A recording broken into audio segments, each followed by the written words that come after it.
In this tutorial, we're going to cover how to send products from a sales order to a purchase order. And open up the sales order you want to work with. I have one opened up here. If we look under product information, we can see all the items that are currently on the sales order. So there are multiple vendors or multiple manufacturers. So to send us to a purchase order, we come under the ordering tab.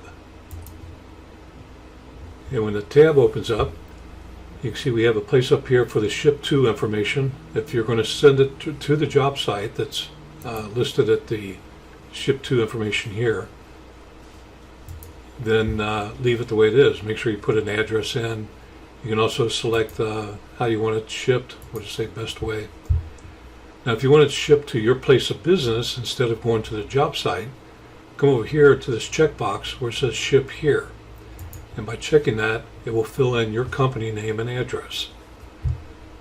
So once you've decided how you want to do that, next thing you need to do, we can only create one purchase order at a time. So you need to come under select vendor. Looks like there's 3 different vendors on this sales order. And we're going to go ahead and select Currys. Now, you have a couple options here, show parent no components or show components only. And what that means is the like a 3-sided frame is made up of 3 components typically, or sometimes 4. You have the head, you have the strike jam, and you have the hinge jam. And I think with Currys you have a bundling charge also. So if you only want to show those components, and that's how you order your parts or your material, then make sure this box is checked. If you ordered by the entire frame, let's take a look at that real quick. Right here, this would be the parent, and these are the 4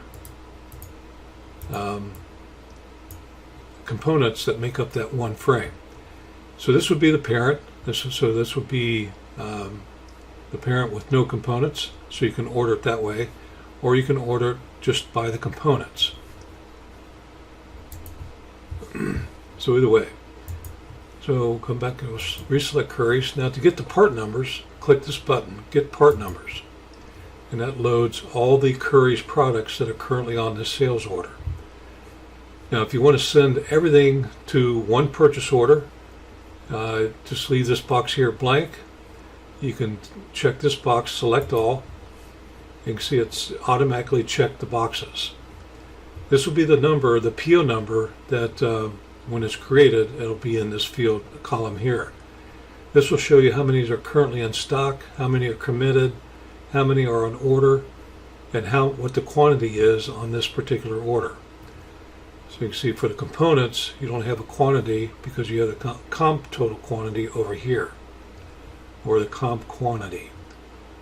So there's one component to each frame, even though there's 10 frames.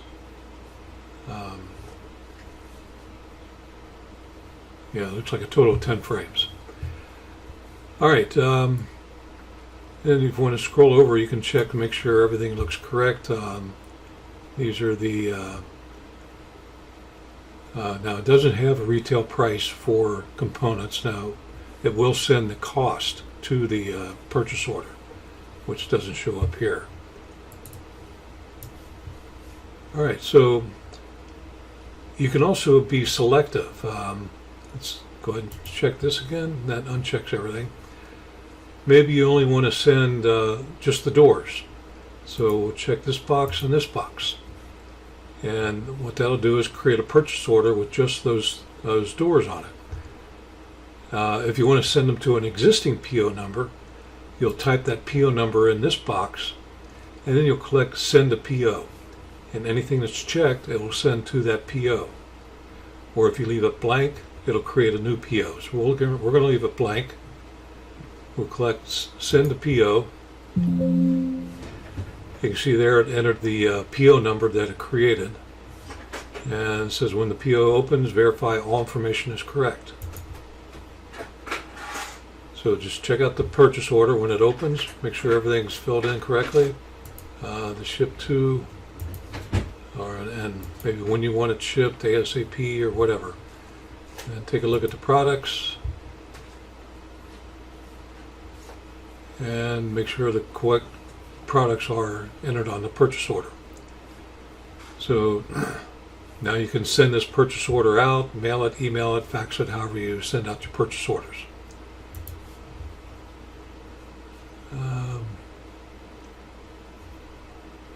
Let's see, oh yeah, change best way, or ship it via.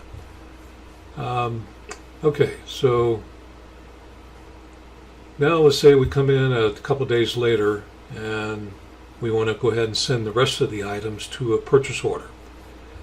Now what I can do is if I want to send everything that's left, see everything with a 0 in this column, all I have to do is check this box to select all. You can see it automatically selects all items with a 0 or no purchase order number in it. And if that's what I want to do, I'll go ahead and click send to PO. Or again, if I want to send to an existing PO, I'll put that number in here. It'll send to that PO, but we're going to create a new one, so I'll just leave it blank. Okay. Make sure that everything looks good, all the products. And you can see everything's there. It combines all the like items. So you can see there's 20 bundling charges. Looks like we got 20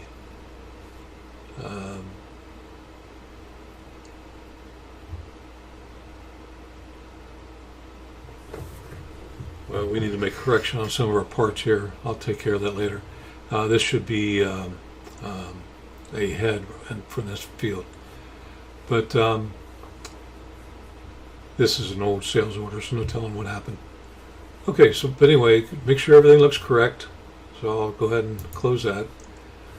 Now, let's say this will be a good example. Let's say I want to clear out that purchase order I just created. Maybe I want to create a new one. So I can void that PO out. You can double click or click on this PO number column and it'll reopen that PO for you. I'll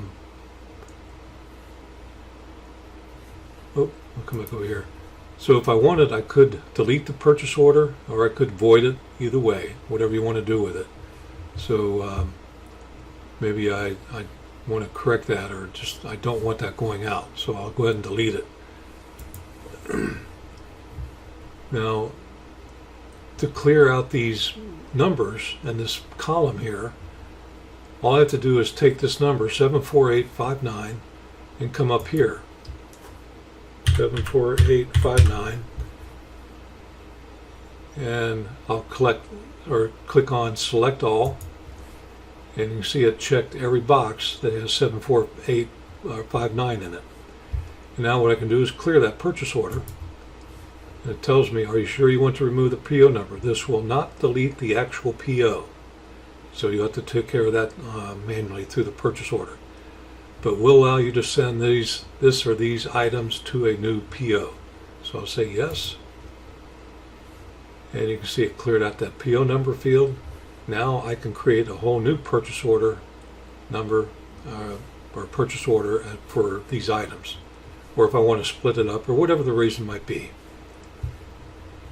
Okay, so that pretty well covers it. And then of course if you want to send out the rest of your items, you'll just select the next vendor, get the part numbers, and it looks like these are all Hager products, so you can send these all to a purchase order too. Alright, so that should pretty well cover it. If you have any questions or concerns on this, please give us a call or email. Thanks.